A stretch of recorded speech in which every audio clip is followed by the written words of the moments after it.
Hello everyone, कैसे हैं आप सब। उम्मीद करती हूँ आप सब एकदम ठीक होंगे, स्वस्थ होंगे, मस्त होंगे, अपने अपनों के साथ खुश होंगे। मैं रितु एक बार फिर से आपका बहुत बहुत स्वागत करती हूँ आपके अपने यूट्यूब चैनल रितु मुकेश के अंदाज में, जहाँ हम बातें करते हैं अपनी पर्सनैलिटी को डेवलप कैसे करें, अपने रिश्तों को बेहतर कैसे बनाएं और समाज की उन बुराइयों के बारे में बात करते हैं जिनका असर हमारे जीवन पे पड़ता है। तो ऐसे ही आज एक बुराई है जिसके बारे में हम बात करेंगे, क्योंकि आज के वीडियो का शीर्षक है घर टूटने की असली वजह क्या होती है। जी हाँ दोस्तों, मैं यहाँ घर की बात कर रही हूँ, मकान की बात नहीं कर रही हूँ, क्योंकि ईंट पत्थरों से तो बनते हैं मकान, ईंट पत्थरों से बनते हैं मकान, रिश्तों से बनते हैं, रिश्तों की खुशबू से जो महकते हैं वो कहलाते हैं घर। जी हाँ, घर जहाँ हमारे सारे रिश्ते रहते हैं, घर जहाँ हमारा भरा पूरा परिवार रहता है। क्या ऐसे कारण हैं, कौन से ऐसे कारण हैं जिनके कारण वो रिश्ते जिनको हम बहुत ज़्यादा कभी अपनी जान से ज़्यादा प्यार करते थे आज वो हमसे दूर हो रहे हैं। कौन से ऐसे कारण हैं। बुजुर्ग बोलते हैं या बड़े बोलते हैं कि इसका कारण नई जनरेशन है, नई जनरेशन के बच्चे बोलते हैं कि इसका कारण बड़ों का है जो हमारे विचारों को नहीं समझते हैं। तो नहीं जी, इसका कारण कहीं ना कहीं हमारे अपने वो परिस्थितियां हैं जिनको हम अपने घर में एंटर करते हैं, जिनको हम लाते हैं अपने घरों में। तो चलिए जानते हैं ऐसी कौन कौन सी वो बातें होती हैं जिनके कारण हमारा घर, हमारा परिवार, हमारी जो फैमिली है वो हमसे दूर हो जाती है, वो टूट जाता है वो घर और मकान के टुकड़ों में हिस्सित हो जाता है, बट जाता है। तो चलिए जानते हैं। सबसे पहले है दोस्तों बातचीत में कमी होना। परिवार घर का टूटने का सबसे मेन मुख्य कारण होता है आपस में बातचीत का होना ना होना, बातचीत में कमी होना। किसी भी रिश्ते को टूटने का ये सबसे महत्वपूर्ण कारण होता है बातचीत का ना होना, आपके आपस में कन्वर्सेशन का ना होना। चाहे वो पिता का पुत्र के साथ हो या फिर बहू का सास के साथ हो या फिर कोई भी रिश्ता हो, जब हमारे बीच में बातों का होना बंद हो जाता है तब समझिए कि रिश्तों में दूरियां आने लगती हैं। ये कैसे सही होगा। कहीं ना कहीं इसकी शुरुआत बड़ों को करनी चाहिए, क्योंकि जो बच्चे हैं ना वो हमसे वही चीज सीखते हैं जो हम सिखाते हैं। बड़े जैसे जब बच्चों की शादी भी नहीं हुई रहती है तो जब एक पिता रहता है ना तो वो कहीं ना कहीं अपने बेटे से बात करने से हिचकता है। कहीं ना कहीं दोनों में जो कन्वर्सेशन होती है ना वो बहुत दूर रहती है। बेटा अपनी माँ से ज़्यादा कनेक्ट रहता है, बेटे की हर फरमाइश माँ से रहती है, पिता से क्यों नहीं रहती है। क्यों? क्योंकि वो शुरुआत से ही वो कन्वर्सेशन जो है ना वो कहीं ना कहीं उसका गैप है, और वही चीज़ें बाद में और ज़्यादा लागू हो जाती है जब वो फैमिली बन जाता है, जब उसकी अपनी फैमिली हो जाती है।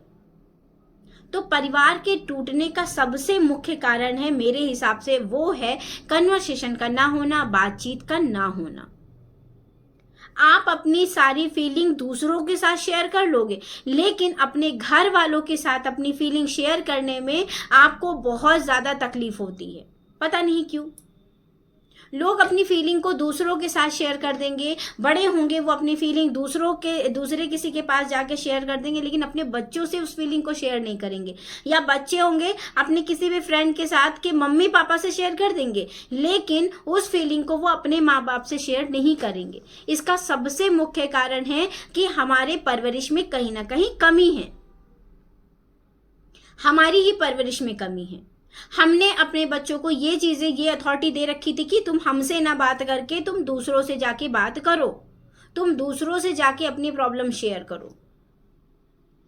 जी हाँ दोस्तों, कड़वा है लेकिन सच यही है कि आपकी अपनी परवरिश कैसे हुई है। खाली बच्चों को सामान दिलवा देने से, खाली बच्चों के इच्छाओं की पूर्ति कर देने से, खाली बच्चों के लिए उनकी पढ़ाई की व्यवस्था कर देने से ही परिवार नहीं चलता है। नहीं, अगर आप चाहते हैं कि आपके परिवार में प्रेम रहे तो ये चीज़ें आपको शुरुआत से ही करनी पड़ेगी कि अपने बच्चों के साथ जो आपका कन्वर्सेशन है ना, अपनी बातचीत है ना, उसको कभी ना बंद करें। चाहे वो बेटा हो, चाहे वो बेटी हो, चाहे वो माता हो, चाहे वो पिता हो। अपनी कन्वर्सेशन आप जितना बेहतरीन तरीके से अपने बच्चे से आप बातचीत करोगे ना, उसके थॉट प्रोसेस जानोगे ना, तो उसको क्या ज़रूरत है किसी दूसरे से बात करने की, और आपको फिर क्या ज़रूरत रहेगी आपको दूसरों से बात करने की। आपकी जो प्रॉब्लम हो आप आपस में सुलझ लोगे, आपको तीसरे किसी को इंटरफेयर करने की ज़रूरत ही नहीं है। मेरा नेक्स्ट पॉइंट भी इसी से रिलेटेड है, तीसरे का आना, आपके परिवार में तीसरे व्यक्ति की एंट्री, बाहरी व्यक्ति की एंट्री होना। जब आपने अपने रिश्तों में किसी तीसरे को जोड़ लिया है, जब आपने अपनी बातचीत में किसी तीसरे की एंट्री मार दी है, मतलब आपने कहा कि आपके और आपके पिता के बीच में जो बात हो रही है, आपने बेटे से कभी नहीं पूछा कि क्या तुमने ऐसा कहा है, या बेटे ने कभी पिता से नहीं कहा कि पापा आपने ये चीज़ें कही है, लेकिन तीसरे व्यक्ति ने आके बता दिया तो पिता ने भी मान लिया और बेटे ने भी मान लिया। ये मुख्य कारण होता है आपके परिवार के टूटने का। तो कभी भी अगर आपकी फैमिली है, आप चाहते हो कि आपका परिवार ना टूटे, तो कभी भी तीसरे व्यक्ति की एंट्री मत होने दीजिए अपने रिश्तों में।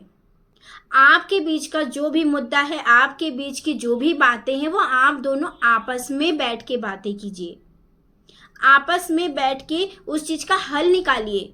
आपने बेटे को आपने क्या कहना है आप बेटे के सामने कहिए, बाप से आपने क्या कहना है वो आप पिता के सामने कहिए। किसी तीसरे को आपको अपने रिश्ते में लाने की जरूरत ही नहीं है। मान के चलिए एक सास बहू का रिश्ता है और पड़ोसन के साथ सास ने बहुत सारी चीजें शेयर कर दी, तो सास जो पड़ोसन हुई उसने बहू को कुछ बता दिया।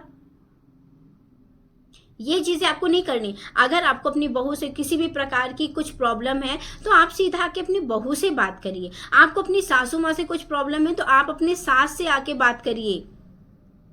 किसी तीसरे पड़ोसी को जाके बताने की आपको जरूरत नहीं है, बिल्कुल नहीं है, क्योंकि ये चीजें आपके रिश्ते को खत्म कर देंगे, आपके रिश्ते को तोड़ने का काम करती हैं ये चीजें। नेक्स्ट है दोस्तों सम्मान। फ्रेंड्स, रिश्तों में एक दूसरे को सम्मान करना बहुत जरूरी है, चाहे फिर वो छोटा हो या चाहे फिर वो बड़ा हो। आपके अपने रिश्तों में सम्मान का होना बेहद जरूरी है। ऐसा नहीं है कि जो बड़ा है उसका सम्मान ज्यादा हो, जो छोटा है उसका सम्मान ना हो। ये अक्सर होता है, बड़े बेटे का सम्मान ज्यादा होता है, छोटे बेटे का सम्मान कम रहता है। बहुत सारे परिवारों में ये होता है, बड़ा बेटा या तो उसको कम माना जाएगा, छोटे बेटे को अधिक माना जाएगा।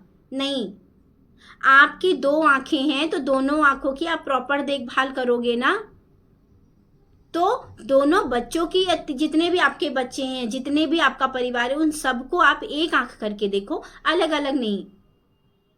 यहाँ कहीं ना कहीं ये बड़ों का काम होता है अपने परिवार को समेट के चलने का, अपने परिवार को संभाल के चलने का।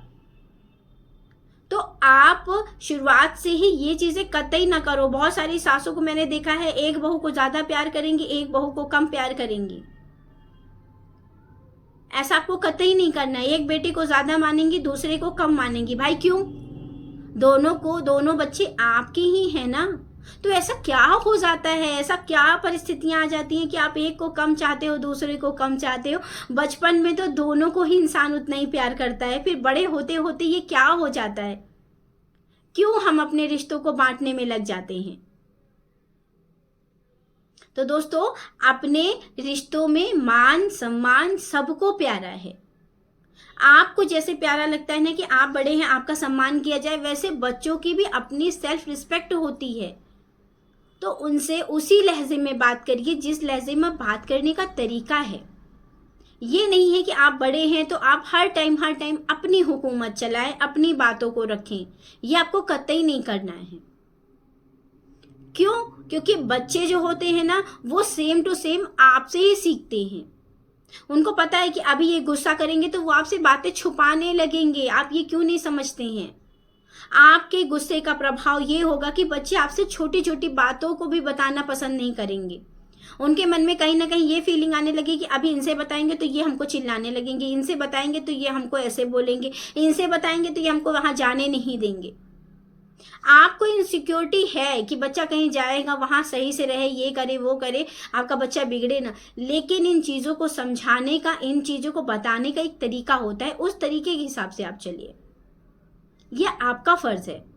बहुत सारे ऐसे माता पिता हैं जो बच्चों के ऊपर लगाम लगाते हैं, जब उनकी शादी हो जाती है तब भी उनकी पर्सनल लाइफ को भी बहुत ज़्यादा अपने कब्जे में किए रहते हैं कि कहाँ जा रहे हो, वाइफ के साथ यहाँ नहीं जाना है, वहाँ नहीं लेके जाना है, यहाँ तुम घूमने गए हो, क्यों गए हो। ये सारी चीज़ें आपको नहीं करनी है भाई, क्यों करना।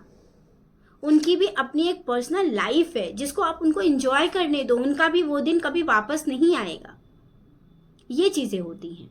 तो मान सम्मान सबको बराबर चाहिए। आप अपनी सासू माँ को भी उतना सम्मान दीजिए और सास जो है वो अपनी बहू को भी उतना ही सम्मान दे।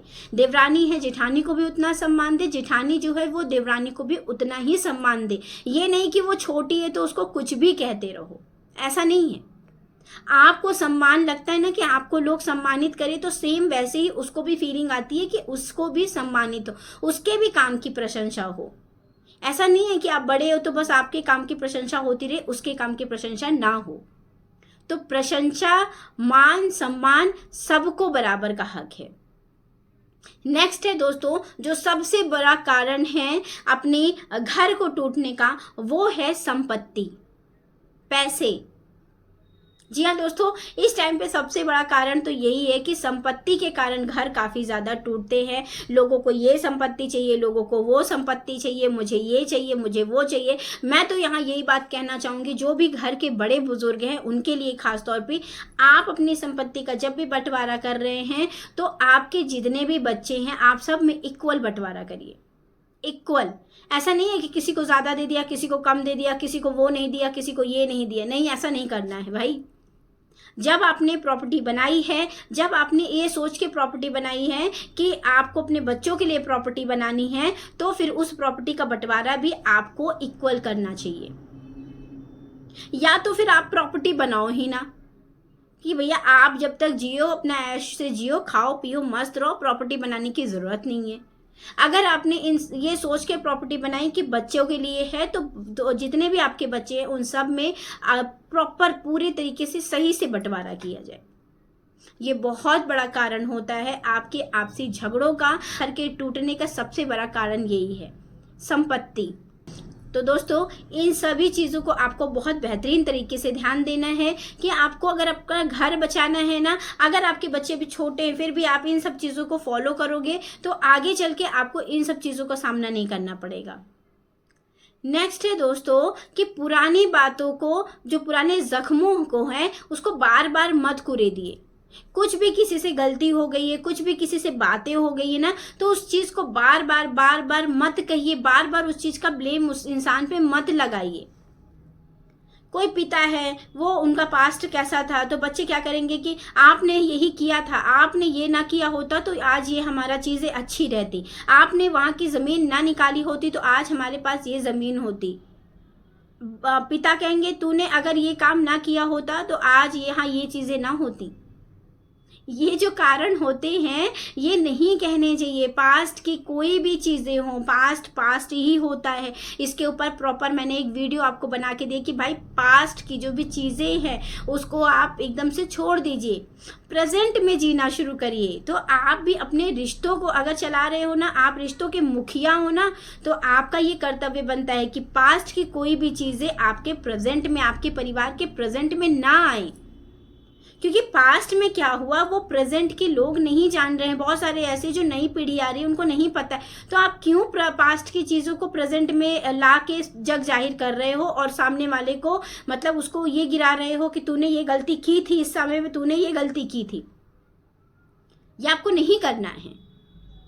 तो दोस्तों, घर जो होता है ना, ये घर होता है परिवार से, और जब परिवार एकत्रित रहता है ना तो सच में बहुत अच्छा लगता है। परिवार को संभाल के रखिए, परिवार ही आपकी ताकत है।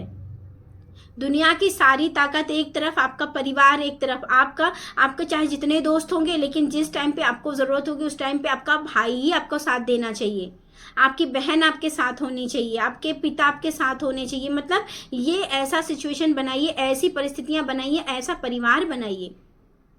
तो अगर आपके परिवार में ये सारी मतभेद हो भी रहे ना, तो इनको ख़त्म करिए। सारी चीज़ों को ख़त्म करने के बाद अपने परिवार को एकत्रित परिवार बनाइए, खुशहाल परिवार बनाइए। सिर्फ दुनिया को दिखाने के लिए खुशहाल परिवार नहीं, अपने लिए खुशहाल परिवार बनाइए। जब आप इन सभी चीज़ों को, जब आप इन्हीं सारे पॉइंट्स को ध्यान में रखोगे ना, तो आपका परिवार बहुत बेहतरीन तरीके से होगा। और इन सब में से जो सबसे मेन पॉइंट था दोस्तों, वो है किसी तीसरे की एंट्री मत होने दीजिए अपने परिवार में। जब भी आप किसी तीसरे की एंट्री अपने परिवार में करवा देते हो ना, तो उस परिवार का टूटना तय रहता है। आपकी जो बातें हैं, आप बैठ के उसका सॉल्यूशन निकालिए। आपके यहाँ जो भी मतभेद है, आप उसको बैठ के, आप जो घर का मुखिया है, वो इसका काम करना चाहिए। यदि वो ही हर जगह बातों को कहने लगे, चीज़ों को कहने लगे, तो आपका परिवार नहीं अच्छा लगेगा। क्योंकि जितने भी लोग हैं ना, वो कोई नहीं चाहता है कि आपका परिवार ऐसे रहे। जितने भी लोग हैं वो अपनी सिचुएशन के अकॉर्डिंग आपको एडवाइस करेंगे, आपके परिवार के अकॉर्डिंग उसको एडवाइस नहीं करेंगे। तो अपनी चीज़ों को संभालना, जैसे होता है ना कि हम अपने जो बहुत ही खास चीज़ें रहते हैं, हम उसको बहुत अच्छे से संभाल के रखते हैं ना, चाहे वो फिर हमारी किसी ज्वेलरी हो, चाहे बहुत ही कीमती चीज़ हो, उसको हम बहुत ही सहेज के, बहुत ही संभाल के रखते हैं। सेम वैसे ही होता है परिवार को संभालने की सबसे ज़्यादा जो जिम्मेदारी होती है, वो परिवार के बड़ों की होती है। अपने बच्चों को वो संस्कार दीजिए, वो परवरिश कीजिए कि वो आगे चल के इस तरह की सिचुएशन ना क्रिएट करें। अगर परिवार अलग भी हो रहा है, टूट भी रहा है, तो उसमें इतना मतभेद ना हो जाए कि आगे चल के वो एक दूसरे की शक्ल देखना ना गवारा करें। तो अगर परिवार का विभाजन हो भी रहा है ना, तो उसको भी खुशहाल तरीके से करें कि जब भी मिले तो उनके में आपस में प्यार बना रहे। ऐसा ना रहे कि वो नफरत भरी चीजों से आपको देखें। देखिए, पास रह के एक दूसरे को देख के कोसते रहना, उससे ज्यादा बेहतर है दूरी बना लेना। तो दूरी बनाइए, लेकिन खुशहाल तरीके से बनाइए। तो चलिए दोस्तों, उम्मीद करती हूँ आज का वीडियो आपको अच्छा लगा होगा। अगर आपकी इस वीडियो में क्या राय है, वो आप बेहतरीन तरीके से कमेंट सेक्शन में बता सकते हैं। आप बता सकते हैं कि आपकी अपनी जो भी कुछ सिचुएशन रही हो, आप उसको शेयर कर सकते हैं। वो पूरी तरीके से गुप्त रहेंगी, तो आप अच्छे तरीके से सारी बातें अपनी बता सकते हैं। कुछ क्वेश्चन है तो भी आप पूछ सकते हैं। तो चलिए दोस्तों, मिलती हूँ मैं आपसे नेक्स्ट वीडियो में। उम्मीद करती हूँ ये वीडियो आपको अच्छा लगा होगा। वीडियो अच्छा लगा हो तो वीडियो को लाइक कर दीजिएगा, चैनल को सब्सक्राइब कर दीजिएगा, और पास में जो बेल आइकॉन है उसको प्रेस कर दीजिएगा, ताकि मेरे वीडियो की नोटिफिकेशन आप तक पहुंचती रहेगी और मेरी आपकी मुलाकात जल्दी होती रहेगी। तो चलिए दोस्तों, मिलती हूँ मैं नेक्स्ट वीडियो में। तब तक के लिए नमस्ते एंड बाय बाय।